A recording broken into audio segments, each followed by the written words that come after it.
کچری یو انسان روزانه 3 یا 4 خوبانی خوري نو دته کمې فایدې ملاويږي. کله هم چې انسان روزانه 3 یا 4 خوبانی خوري نو د ټول نه اول او غټه فایده دا ده چې هغه ته به قبض نه لګيږي، ځکه چې په خوبانی کې دنه فایبر مقدار ډېر زیات دی. بله فایده دا ده چې د انسان په کولمو کې هغه بکټریا کم چې انسان ته فایدهمند دي د هغې زیاتوالی هم راولي.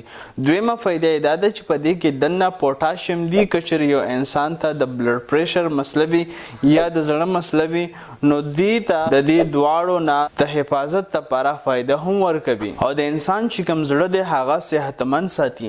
دریمه فایده دا ده چې د انسان کوم سترګې دي او کومه سرمن ده د هغې حفاظت کوي او په هغه کې د بهتروالي کوشش کوي، ځکه چې په دې کې دننه ویټامین ای ده، بیټا کیروټین دي، لیوتین دي پکې او زیازینتین دي پکې چې انسان وجود سره سره د انسان د سترګو حفاظت هم کوي. او څلورمه غټه فایده دا ده چې د انسان هغه قوت هغه طاقت کم چې د بیمارو خلاف د انسان په وجود کې جګړه کوي، کم ته چې امیونټي ویل شي هغه مضبوطوي، ځکه چې په خوبانی کې دنه انټي اکسیډنټ او ویټامین سی هم پرته ده.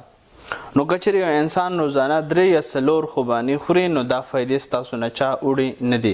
دې نه علاوه کچری ستاسو وجود ډېر زیات ستړی، ستومانه، تکاوټ محسوسوي او ستاسو ټسټیرون کم وي نو مردانه طاقت لپاره خالص علاجي تاسو په واتساپ باندې اډر کولی شي او که دا انفارمیشن انفارمیټیو وي خپل فرینډ سره شیر کولی شي. دې نه علاوه ستاسو په ذهن کې څه سوال په کمنټ کې کولی شي. شکریہ، الله حافظ.